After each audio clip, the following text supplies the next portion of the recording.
एक माता पिता अपने बेटे, बहू और 4 साल के पोते के साथ एक ही घर में रहते थे।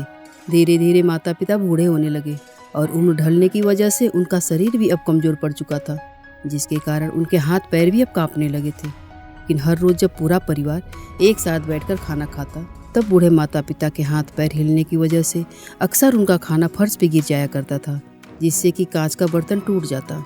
अब कुछ दिन तो उनके बेटे और बहू ने कुछ नहीं कहा, लेकिन फिर एक दिन खाना खाते समय पानी का गिलास उनके हाथ से छूट गया, जिससे वह गिलास नीचे गिरकर टूट गया और देखते ही देखते पानी पूरे फर्श पर जा फैला।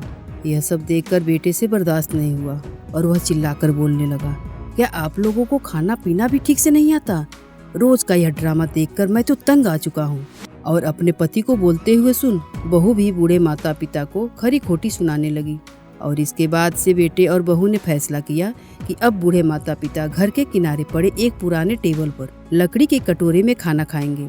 और फिर अगले दिन से ही बेटा, बहू और उनका छोटा बच्चा अलग टेबल पर खाना खाने लगे, वहीं उनके माता पिता किनारे पड़ी एक पुरानी टेबल पर।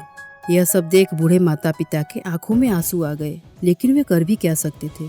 हालांकि छोटा बच्चा यह सब बड़े ध्यान से देख रहा था, लेकिन वह तो अपने खेल कूद और पढ़ाई में मस्त रहता। पर दोस्तों, एक दिन वही छोटा बच्चा पेपर पर बहुत ध्यान से कुछ चित्र बना रहा था और तभी उसके माता पिता की नज़र उस पे पड़ी। और जब उन्होंने अपने बेटे से पूछा कि बेटा ये क्या बना रहे हो, तब उस बच्चे ने बहुत प्यार से जवाब दिया कि मम्मी पापा, मैं आप दोनों के लिए लकड़ी का कटोरा बना रहा हूँ और जब आप बूढ़े हो जाएंगे ना, तब इसी में मैं आप दोनों को भी खाना दूंगा। और फिर यह कहकर वह बच्चा दोबारा उस चित्र को बनाने में लग गया।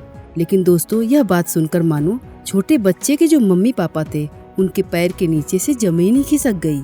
उन्हें अब समझ में आ गया था कि अपने बूढ़े माता पिता के साथ कैसा व्यवहार करना चाहिए। और फिर उन दोनों को जब अपनी गलती का एहसास हुआ, तब उन्होंने अपने बूढ़े माता पिता के पैर पर गिरकर माफी मांगी और आगे से उनके साथ कभी भी अभद्र व्यवहार न करने का वादा किया। और फिर दोबारा से पहले की तरह ही सभी लोग एक साथ बैठकर खाना खाने लगे।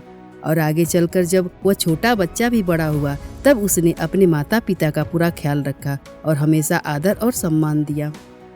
और दोस्तों, किसी ने सच ही कहा है, जैसा सोचोगे तुम वैसा बन जाओगे और जैसा कर्म होगा वैसा ही फल पाओगे। दोस्तों, आपको यह कहानी कैसी लगी कमेंट करके हमें ज़रूर बताएं।